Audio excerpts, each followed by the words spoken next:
Hello and welcome. In today's video, we're going to do 3 strumming patterns that sound very challenging but can be done by a ukulele player at any level. The chords that we'll need for today are A minor and D minor. You'll notice that for both chords, your middle finger will stay in the same position. I chose these chords because I wanted something that would sound interesting and that wasn't like the C chord we always use, but also something that would transition easily. Before we get started, I would really appreciate if you could hit the subscribe button. I'm trying to reach 400,000 subscribers and every single click counts. Many times the reason why some beginner players feel that certain strumming patterns sound really challenging isn't really that you can't do the hand motions. It's all in your thoughts and how to think about the strumming patterns. So today is more of a thinking tutorial rather than a moving or strumming tutorial. So first I'd like for you to think as 1 and 2 and 3 and 4 and. Okay, that's how we're going to be thinking. Next, I need you to tap your foot. Every time your foot touches the floor should be on the numbers. Every time it's in the air, it should be on the ands. So it should be 1 and 2 and 3 and 4 and. This is very important. And if you can master this, today's strumming patterns are going to feel so easy for you. So go ahead and count out loud as you tap. Ready? Go. 1 and 2 and 3 and 4. And again, 1 and 2 and 3 and 4. Last time, 1 and 2 and 3 and 4 and. Okay, now you're ready for the strumming pattern. So you'll see the strumming pattern. The first one is a syncopated pattern. Syncopation means that we're having our strums happen on the off beat, on the up part of our beat, on the and. So we have and 4 and 4 and. I'd also like for you to move your hand in a down up motion. So move it down up, down up, down up, down up as you're counting. 1 and 2 and 3 and 4 and 1 and 2. Do this as you're tapping, okay? 1 and 2 and 3 and 4 and. So look up, watch me do it first. I'm just going to stay on A minor for the entire strumming pattern, just as I demonstrate. You don't do it yet. I really need to turn on those mirror neurons so that you can watch and learn at the same time. Here we go. Ready, and 1 and 2 and 3 and 4 and 1 and 2 and 3 and 4 and 1 and 2 and 3 and 4 and. Notice that the hand never stopped the down up motion. So let's try it together. I'm going to give you a full bar, meaning I will give you 1 and 2 and 3 and 4 and. And remember, don't strum on that 1, but your hand will move downwards without touching the strings. Here we go. 1 and 2 and 3 and 4 and 1 and 2 and 3 and 4 and 1 and 2 and 3 and 4 and 1, 2 and 3 and 4 and 1 and 2 and 3 and 4 and. Awesome. Okay, this time I want to do the same strumming pattern but do A minor and then D minor. So we're going to add this switch. Give me 2 cycles of each pattern before you switch. I'll guide you through it. Get ready on A minor. 1, 2, 1. No, let me slow down. 1 and 2 and 3 and 4 and 1 and 2 and 3 and 4 and 1, 2 and 3 and switch now. And 2 and 3 and 4 and 1 and 2, 3 and A minor. The nice thing is that you have that downbeat of the first to switch, right? Beat 1, you can switch. Okay, so now let's go to our next drum. I still need you to do the tapping of the foot on 1 and 2 and 3 and 4 and 1 and 2 and 3 and 4. And the hand is going to do the same motion. It's going to be going down, up, down, up, down, up, down, up. But now we're adding something new. I hope you are ready for it. We're going to left hand mute. Some people get the left hand mute wrong. I will tell you why. They squeeze. They squeeze and you get a ringing note. You don't want that. Your hand should rest, like all four fingers should rest on the strings so lightly that it's almost like a feather resting on your strings. It should just have this plasticky sound like this. You should not get this.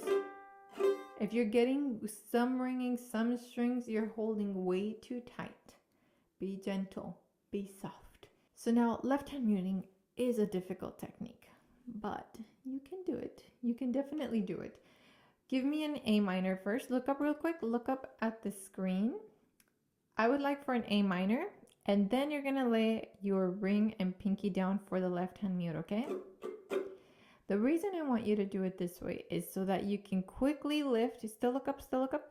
You can quickly lift those two fingers and strum and get the nice sound, and then bring them back down to kill the strings.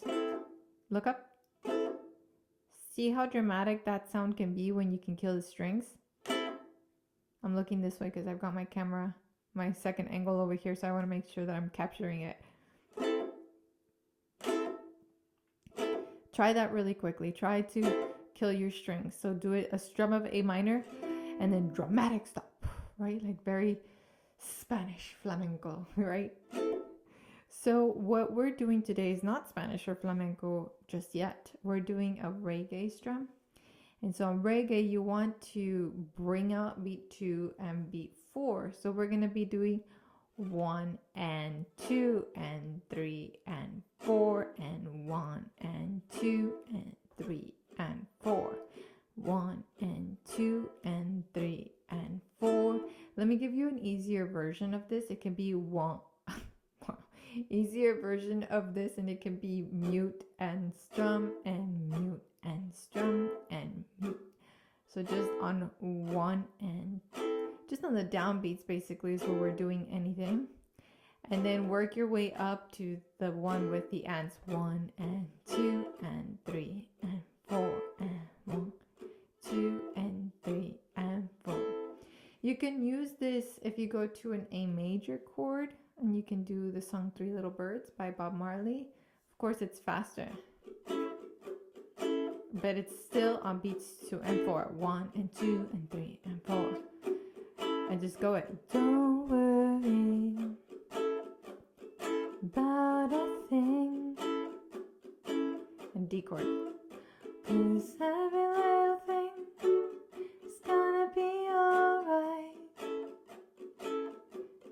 Singing don't worry. That's your entire pattern for the song. So it's pretty cool, right? Okay, go back to an A minor and D minor. So we're going to do 1 and 2 and 3 and 4 and then D minor. D minor is going to be trickier because as you hold D minor, you want to mute with the fingers that you're holding and then add the pinky on A string or string A to also mute. So this one takes a lot of coordination, right? Because you're going to mute with the 4 fingers you have, one on each string. And then just be careful to only squeeze down on the ones for D minor.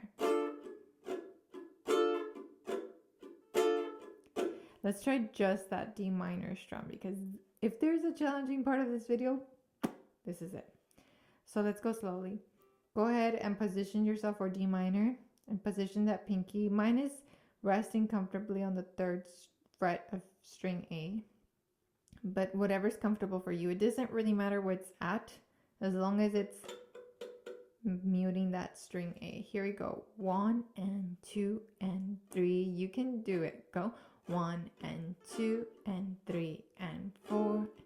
And that pinky lifts off when you're doing that strum on 2 and 4 to let your string ring. So make sure you lift it off, like you're trying to be fancy. And 2, lifting that pinky. Keep going. When I was studying abroad in Spain, I tried to be fancy with my professor. I invited him to a coffee with me. And I said, oh, I'm fancy. I'm lifting my pinky. And he said, Actually, that's not fancy at all. That's when a common person is trying to be fancy.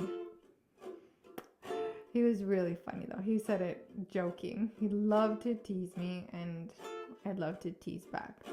So the fancy, not fancy pinky lifts on 2 and 4. All right, let's relax the hand and let's go to our next drum. Okay, let me play this one for you first and then I'll come back and teach it.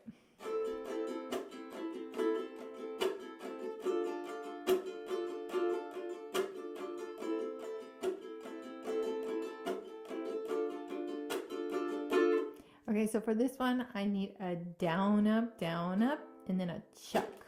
If you don't know how to chuck yet, you can do a down, up, and open palm mute. And as you've done that open palm mute, you look up, slide that index finger up to do your next up strum. So it'll be down, up, slap, up, down, up, slap. That's if you don't know how to chuck. If you know how to chuck, and then come back to the pattern. 1 and 2 and chuck and 4 and 1 and 2 and chuck and 4 and 1. So let's do 2 bars of A minor and 2 bars of D minor. You got this. You can do it. I believe in you. Please hit the like button. Thank you. Here we go. 1 and 2 and ready. Go now. Switch.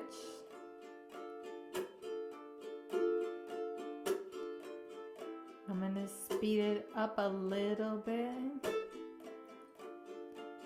just to feel more musical.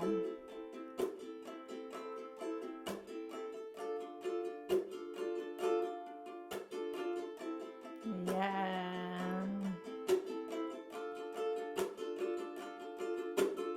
Okay, let me play it at full speed, which is what I like to do with this one.